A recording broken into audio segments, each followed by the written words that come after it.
বাংলাদেশের সঙ্গে সহযোগিতার পথে থাকুক ভারত, চায় যুক্তরাষ্ট্র। শেখ হাসিনা সরকারকে ক্ষমতা রাখবার জন্য ভারত ওয়াশিংটনে এসে, ভারতের পররাষ্ট্রমন্ত্রী ওয়াশিংটনে এসে লবি করে গেছে। তার যুক্তি ছিল যে শেখ হাসিনা থাকলে ভারত সুস্থির থাকে, এই কারণে যে এর বিকল্প হচ্ছে গিয়ে বাংলাদেশে মৌলবাদের উত্থান। ভারত গোসরা হয়ে আছে, ভারত ভীষণ নাখোশ বাংলাদেশের অবস্থানে। একাধিক কারণ, আমি আগে সবটা বলেছি। ভারত দেখতে পাচ্ছে যে যেই সোনার ডিম পাড়া হাঁসটিকে তারা এতদিন লালন পালন করছিল, সে হাঁসটি হঠাৎ করে মরে গেছে। আমেরিকান এই দুই প্রতিনিধি ভারতকে হয়তো কিছুটা বার্তা দেবে, কিন্তু এর আগে আমরা দেখেছি আগের যে সরকার ছিল সেই সরকারের ব্যাপারে কিন্তু আমেরিকার অবস্থান অনেকটুকু স্ট্রং ছিল। ভারত চায় না যে তা নয়, যে বাংলাদেশের সাথে তাদের সম্পর্ক একটা আবার নতুন করে কিংবা আগের মতো সেরকম না হলেও একটা সৌহার্দ্যপূর্ণ সম্পর্ক থাকুক প্রতিবেশী রাষ্ট্র হিসাবে। প্রথম আলো যে লিডটি করছে তারা বলছিল যে বাংলাদেশের সঙ্গে সহযোগিতার পথে থাকুক ভারত, চায় যুক্তরাষ্ট্র। আপনার কাছে কি মনে হয়? অনেক ধন্যবাদ, সবাইকে শুভেচ্ছা। আয়শা, দেখে ভালো লাগছে অনেকদিন পরে। অবশ্যই মার্কিন যুক্তরাষ্ট্রের অবস্থান বাংলাদেশ প্রশ্নে পরিষ্কার। বাংলাদেশ প্রশ্নে আমেরিকা আগেও বলেছে তারা বাংলাদেশকে একটি স্থিতিশীল বহুমুখী গণতান্ত্রিক দেশ হিসেবে দেখতে চায়, এবং এই ইস্যুতেই বিগত সরকারের সঙ্গে তাদের মত পার্থক্য ক্রমশ বাড়ছিল। আপনারা এও জানেন যে শেখ হাসিনা সরকারকে ক্ষমতা রাখবার জন্য ভারত ওয়াশিংটনে এসে, ভারতের পররাষ্ট্রমন্ত্রী ওয়াশিংটনে এসে লবি করে গেছে। তার যুক্তি ছিল যে শেখ হাসিনা থাকলে ভারত সুস্থির থাকে, এই কারণে যে এর বিকল্প হচ্ছে গিয়ে বাংলাদেশে মৌলবাদের উত্থানকে সাহায্য করা। আমেরিকা সেই যুক্তিটা কার্যত গ্রহণ করেনি। তারা মনে করেছে যে বাংলাদেশে যদি বহুপাক্ষিক মাল্টিল্যাটারাল গণতন্ত্র যদি থ্রাইভ করে, তা শুধুমাত্র বাংলাদেশের জন্য নয়, এই আঞ্চলিক রাজনীতিতে তার প্রভাব পড়বে। এখন কি দেখছি আমরা? এখন দেখছি আমরা ভারত গোসরা হয়ে আছে, ভারত ভীষণ নাখোশ বাংলাদেশের অবস্থানে। একাধিক কারণ, আমি আগে সবটা বলেছি। ভারত দেখতে পাচ্ছে যে যেই সোনার ডিম পাড়া হাঁসটিকে তারা এতদিন লালন পালন করছিল, সে হাঁসটি হঠাৎ করে মরে গেছে। ফলে এখন আর সোনার ডিম পাওয়া তার পক্ষে সম্ভব হচ্ছে না। ফলে তারা খুব স্বভাবভাবেই খুব নাখোশ। অন্যদিকে আমেরিকা মনে করছে যে, বিশেষ করে অধ্যাপক ইউনূস ক্ষমতায় আসার পরে তারা মনে করছে যে তাদের পছন্দের একজন লোক ক্ষমতায় এসছে। কোনো সন্দেহ নেই যে ইউনূসের সাথে মার্কিন প্রশাসন, মার্কিন কর্তৃপক্ষ, মার্কিন রাজনীতিবিদের সাথে অনেক ঘনিষ্ঠ সম্পর্ক রয়েছে। আজকের নয়, ইউনূস যখন ছাত্র ছিলেন তখন থেকে ইউনূস চেষ্টা করেছেন, মানে 50 বছর ধরে ইউনূস চেষ্টা করেছেন আমেরিকান পলিটিশিয়ানদের সাথে, আমেরিকান পার্সোনালিটিদের সাথে যোগাযোগ শক্ত করতে, হয়েছেও তাই। আপনারা জানেন তার বন্ধু কারা, কার সাথে তার ওঠাপড়া ছিল এর আগে। ফলে ইউনূস ক্ষমতায় আসাতে, ইউনূস দেশের হাল ধরাতে আমেরিকা স্বস্তি বোধ করছে, এই ভেবে যে না, এমন একজন লোককে পেয়েছি যার মাধ্যমে আমি আমার কথাগুলি ট্রান্সলেট করতে পারবো। কেমন ইউনূস কি চায়, কি প্রয়োজন এই মুহূর্তে বাংলাদেশে? সেই মুহূর্তে প্রধান প্রয়োজন হচ্ছে কি আর্থিক সহায়তা। কেমন বাংলাদেশ অর্থনৈতিক সংকটে পড়েছে, নানামুখী সংকট, অভ্যন্তরীণ সংকট, বহির্মুখী সংকট। আমাদের খুব শিগগিরই আমাদের গৃহীত ঋণের পয়সা ফেরত দেওয়া শুরু করতে হবে। সে পয়সা আমাদের কাছে নেই। আমরা না বললে সংকটটা তীব্র হবে, আমাদের ক্রেডিট রেটিং আরো কমে আসবে, যা কিনা আমাদের জন্য ক্ষতিকর। এই অবস্থায় আমেরিকার সমর্থন, আমরা জানি যে আমেরিকা ক্যাশ টাকা আমাদের দেবে না, কারণ আমেরিকা এই নির্বাচনী বছরে কংগ্রেসের সমর্থন নিয়ে নতুন অ্যাপ্রোপ্রিয়েশন আশা করাটা অন্যায় হবে না।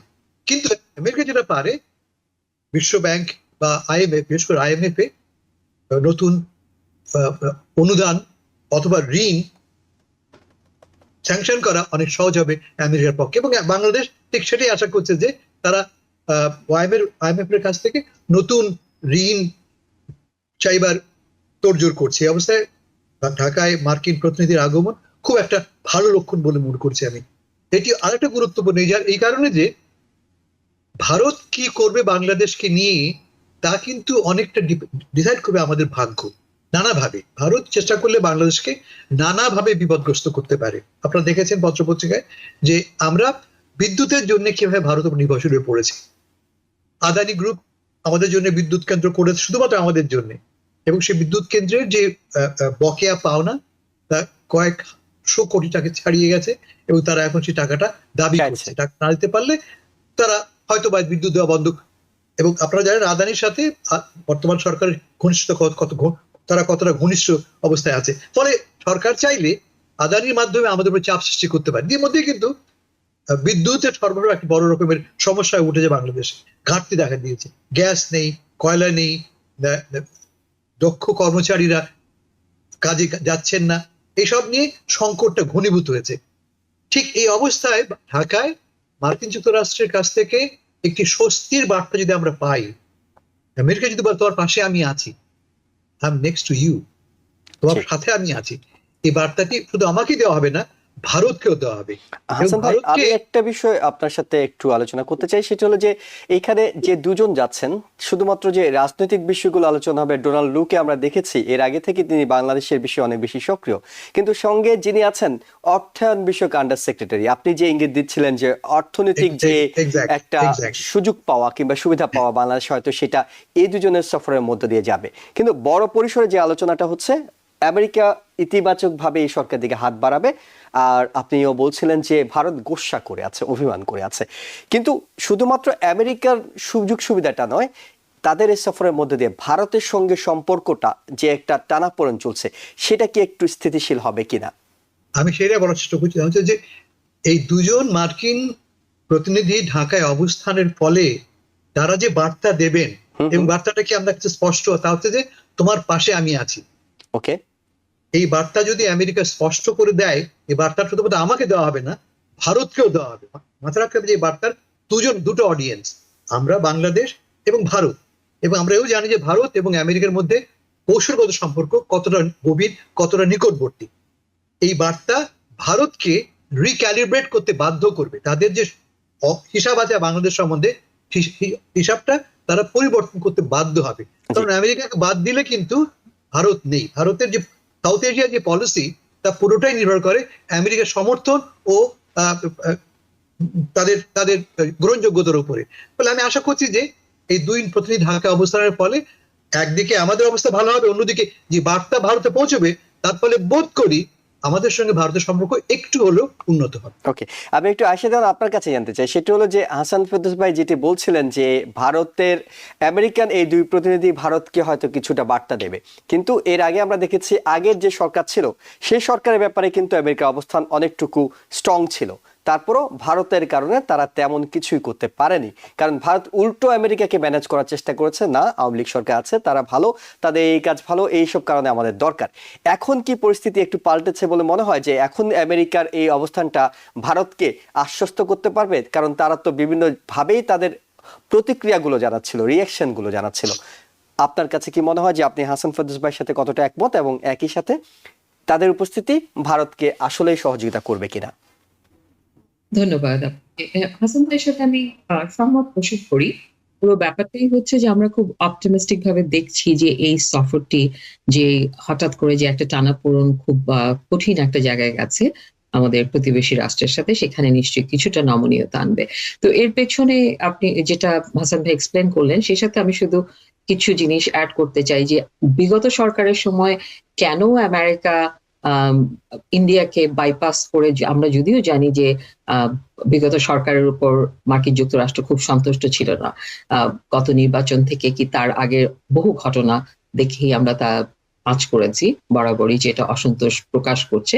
কিন্তু সে সময় তারা কোনো ইনিশিয়েটিভ নেয়নি স্ট্রং, বিকজ আমরা যেটা বললাম যে ভারতের সাথে একটা সম্পর্কের ব্যাপার, আর সেখানে মার্কিন যুক্তরাষ্ট্র আমাদের সাউথ এশিয়ার সেই বলয়তে ভারতকে সাথে রাখবে এবং রেখেছে বরাবরই, কারণ এখানে চায়নার এগেনস্টে যেতে হলে তাদেরও একটা বড় শক্তি কিংবা কাউকে দরকার সাথে সঙ্গী হিসেবে সেখানে, এবং সেটা অবশ্যই ভারত। সেটা নানান কারণেই ইন্টারডিপেন্ডেন্সি আছে। ভারত যেভাবে আমেরিকাতে সার্ভিস ইন্ডাস্ট্রিতে যতখানি ভারতের উপর নির্ভরশীল আমেরিকা এই মুহূর্তে, সেটা একটা বিরাট একটা বিষয়। এবং অন্যান্য অনেক অর্থনৈতিক ব্যাপার আছে, রাজনৈতিক ব্যাপারও আছে, সেটা আমরা মোটামুটি জানি। কিন্তু এর বাইরে যে এখনকার বর্তমান যে পরিস্থিতি, এখানে ভারত চায় চায় না যে তা নয়, যে বাংলাদেশের সাথে তাদের সম্পর্ক একটা আবার নতুন করে কিংবা আগের মতো সেরকম না হলেও একটা সৌহার্দ্যপূর্ণ সম্পর্ক থাকুক প্রতিবেশী রাষ্ট্র হিসাবে।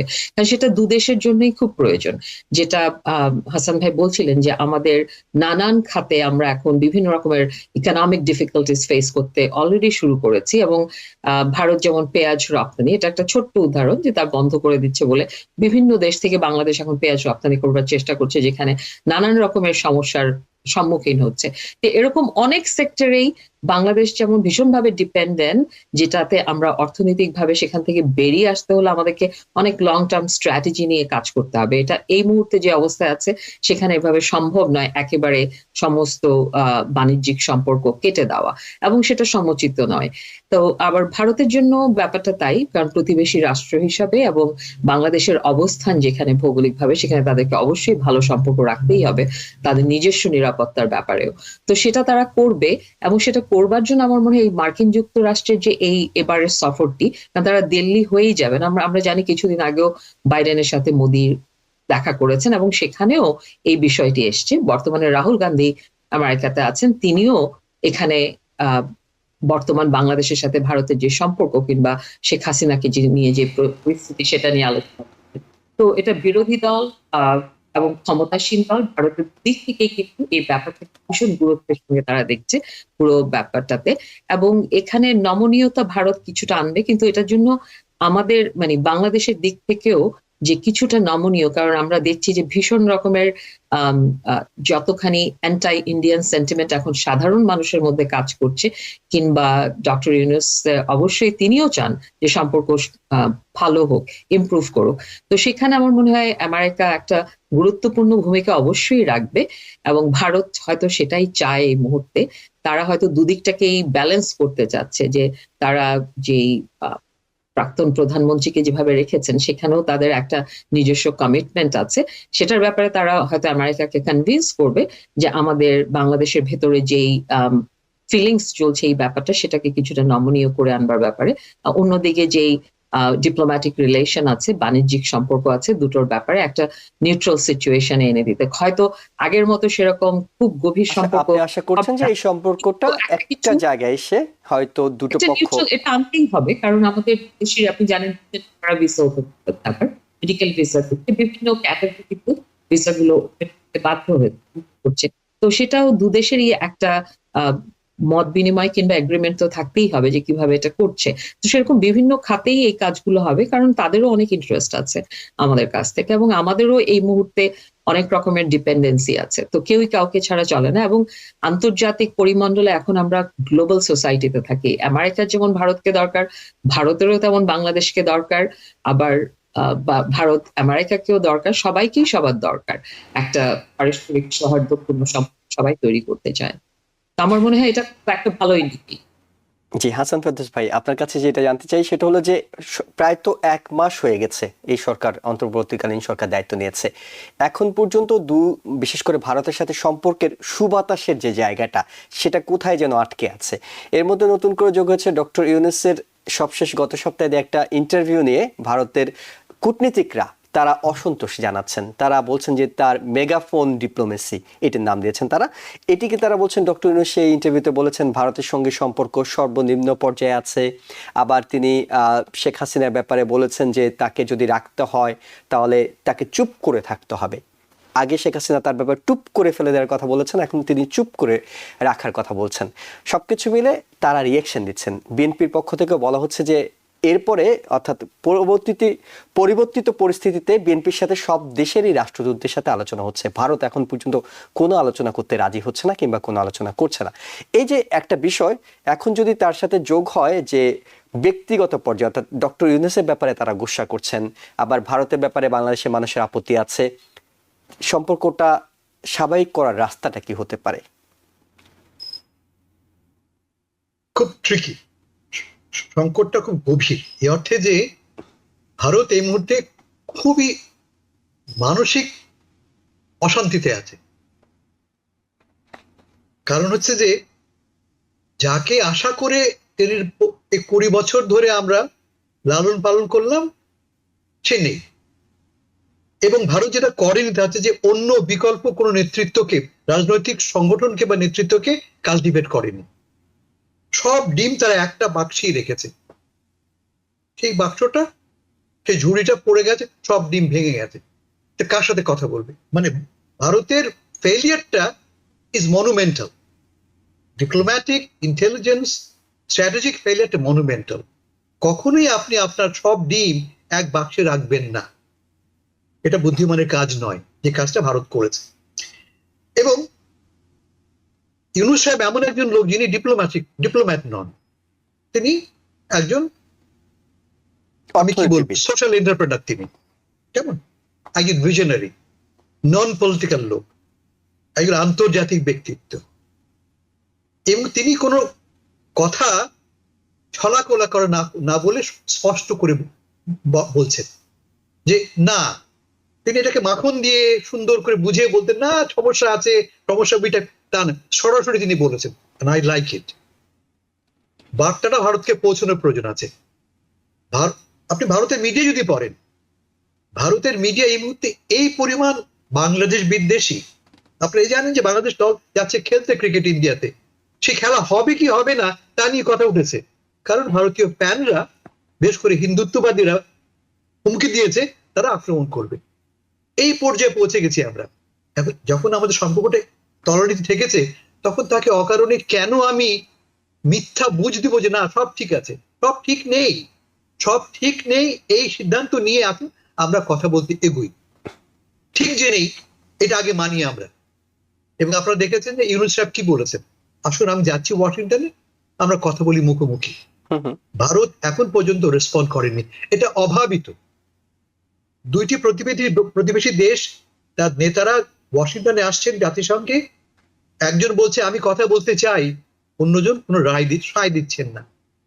এমন ঘটনা কখনো ঘটেনি। এটা অত্যন্ত অকূটনীতিসুলভ, অবন্ধুসুলভ, এবং আমি বলবো যে অত্যন্ত আনাড়ির মধ্যে একটি ব্যবহার করছে ভারত। এবং ট্রাম্প এবং কামালা হ্যারিসও সম্ভবত এমন আচরণ করেন না। বেশ ভালো একটা এক্সাম্পল। এক্স্যাক্টলি। আমরা হচ্ছে ভারতের সেই ছোট ভাই, যে ছোট ভাই যে কোনো কারণেই হোক তাকে একটা পাল্টা চট দিয়েছে। এই চটটা কিছুতেই ভারত হজম করতে পারছে না। ভারত যদি ম্যাচিওর হয়, বুদ্ধিমান হয়, ভারত যদি সুস্থির হয়, তাহলে বুঝবে যে অবস্থাটা পাল্টেছে। এবং যে কথা আয়েশা বললো, আমার সঙ্গে একমত হয়ে বলছি যে ভারতে আমাদেরকেও ভারতের প্রয়োজন। প্রমাণটা কি দেখছেন আপনারা মণিপুরে কি ঘটনা ঘটছে? মানে কাকতালীয় হলেও বিষয়টা একই সময় ঘটছে পশ্চিমবঙ্গে, মণিপুরে। ইঙ্গিতটা কি? এটা তো আজকের সমস্যা নয়। মণিপুর বা সো-কল্ড 7 সিস্টার্স নিয়ে ভারতের যে উত্তেজনা, তা কিন্তু বাংলাদেশ হওয়ার আগে সময় থেকে 60s থেকে বাংলাদেশকে, ইস্ট পাকিস্তানকে ব্যবহার করা হতো এই 7 সিস্টার্সে বিচ্ছিন্নতাবাদীদেরকে ট্রেনিং দেবার জন্য। সেই সুযোগ কিন্তু বাংলাদেশের হাতে এখনো আছে। ঠিক যে কথাটা ইঙ্গিতে বলেছেন, কিন্তু খানিকটা অপূর্ণসুলভ ভাবে হলো, আমাদের কোনো সমন্বয় কি তারা বলেছেন যে আমরাও কিন্তু তোমাদের জন্য ট্রাবল তৈরি করতে পারি। কথাটা খুব কূটনীতিসুলভ নয়, খুব একটা বুদ্ধিমানের কথাও নয়, কিন্তু সত্যি কথা। এবং তারা এটাও বলেছে যে সম্পর্কটা হবে চোখে চোখ রেখে, নতজানু নয়, চোখে চোখ রেখে সম্পর্কের কথা বলছিলেন তারা। কিন্তু অন্য কথা তারা বলেছেন যে আমরা 7 সিস্টার্সে সমস্যার সৃষ্টি করতে পারি। এ কথা কিন্তু ইউনূস সাহেব প্যারিসে বসেই বলেছিলেন যে যদি আমাদের দেশে অসন্তোষ, আমাদের যদি আনরেস্ট ঘটে, তোমাদের কোনো আনরেস্ট ঘটতে পারে। কিন্তু হাসান ভাই, এটা কথার জন্য খুব জনপ্রিয় একটা কথা হতে পারে, কিন্তু কূটনীতির জন্য কি এটা কোনো শুভকর কথা? একজন রাষ্ট্রপ্রধান, একজন সরকার প্রধান এই কথা বলাটা খুব একটা ভালো মেসেজ নয়, যে থ্রেটের মতো মনে হতে পারে। বলে আমি আগেও বলেছি যে কথাটা খুব একটা সুন্দর শোনায়নি, ভারত ভালোভাবে গ্রহণও করেনি। এখন আমরা কি দেখছি? আমরা এই যে দুই পক্ষের মধ্যে কথা চালাচালি হচ্ছে, ভারতের সর্বোচ্চ পর্যায়ে কোনো রকমের নেগেটিভ কথা আসেনি যতটা আমরা বলেছি। এটাই মনে করি আমরা বলেছি, কারণ যে আমরা তো আহত পার্টি। আমরা আহত কি কারণে? যে তোমাদের জন্যই আমরা গত 15 বছর এই স্বৈরাচারী সরকারের অত্যাচার ভোগ করেছি আমরা। বলে আমাদের ক্ষোভ তো থাকবেই, তোমাদেরকে বুঝতে হবে আমাদেরকে, আমরা কেন ক্ষুব্ধ, আমরা কেন রাগান্বিত, তোমাদের বুঝতে হবে। যদি ভারত না বোঝে, এত তার আনাড়ি হয়, তার ফল তাদের ভোগ করতেই হবে। মাথা রাখতে হবে যে যেটা বললো আমি আবার বলি, রাইট, ভারতকে আমাদের প্রয়োজন, খুব প্রয়োজন। পানি আসবে না উজান বে, আমরা ভাটির দেশ, ভারতকে আমাদের প্রয়োজন। ডিম আসবে না, আদানি আসবে না। বিদ্যুৎ দেবে না, ঠিকই আছে, কিন্তু আমরাও তোমাদের জন্য প্রয়োজনীয়। তার প্রমাণ ওই চিকেন নেকের গল্প আপনারা জানেন। চিকেন নেক করিডোর যদি আমরা না দেই, তোমাদের এই কানেক্টিভিটি তৈরি হবে না। সবচেয়ে বড় কথা, রাজনৈতিক এবং সামরিক অসন্তোষ আমাদের সূত্র থেকে হতে, আমি বলছি না হবে, হতে পারে, কিন্তু ফলে প্লিজ আসলে কথা বলি, আমরা সংলাপ ছাড়া আমাদের সমস্যাগুলি মিটবে না। If you're wondering, should I get my COVID shot? Think about other people.